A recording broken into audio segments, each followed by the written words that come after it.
Nous sommes ici dans un grand centre où 11 bureaux de vote sont installés, où des milliers de Gabonais et de Gabonaises sont invités aux urnes pour choisir le futur président de ce pays.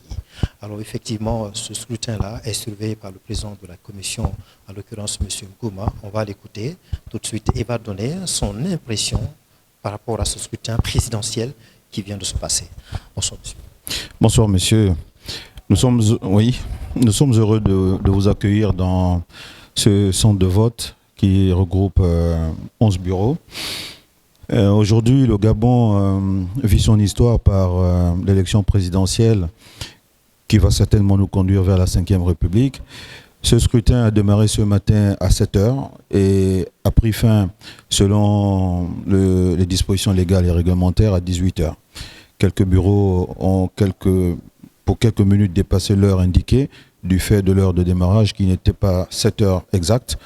Tout s'est bien passé au regard de l'ambiance qui a prévalu dans l'enceinte du centre, au regard de l'affluence qui a également prévalu, qui a été constatée en début d'après-midi avec des files assez kilométriques et interminables, qui ont fini d'ailleurs par susciter un intérêt contraire à nos attentes, poussant les scrutateurs, les électeurs à vouloir repartir chez eux. N'eût été la volonté de toutes les parties prenantes à ce scrutin, notamment la commission consulaire électorale, l'autorité de contrôle et même les représentants des différents candidats pour nous asseoir autour d'une table et trouver un moyen de très vite faire avancer ce processus.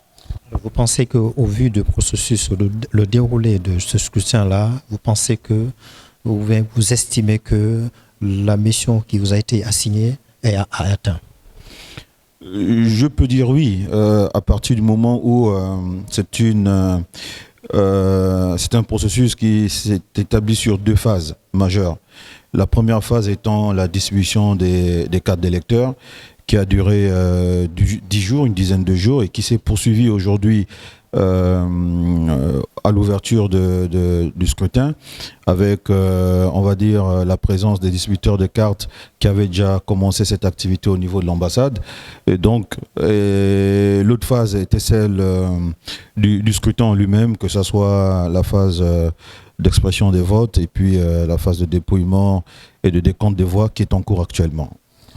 Pour terminer, qu'est-ce que vous parlez de cet esprit de sérénité, de calme qui a prévalu durant le processus, surtout venant de la part de vos concitoyens gabonais et gabonaises résidant au Sénégal, qui sont venus effectivement voter massivement? Je pense que l'Afrique mérite le respect qui lui est dû du fait de la démocratie pluraliste. Nous sommes au Sénégal ce soir. Nous organisons ce scrutin au Sénégal, qui est un pays modèle en Afrique.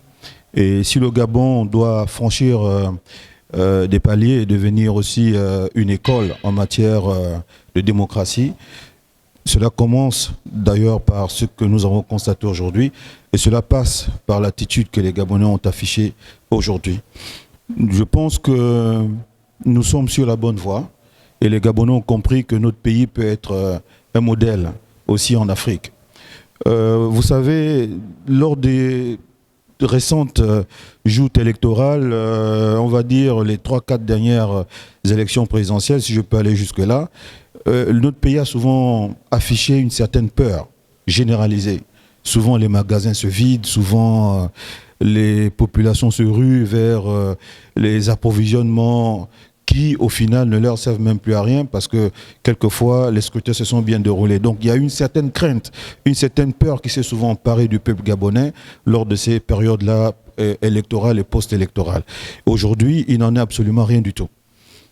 Le scrutin, que ce soit ici au Sénégal, dans la diaspora ou au Gabon, s'est passé dans l'allégresse totale, dans la confiance totale, dans la cohésion et l'union nationale. Donc on peut dire que c'est une expérience extraordinaire que vit notre pays et on espère qu'il en sera ainsi pour les prochains scrutins.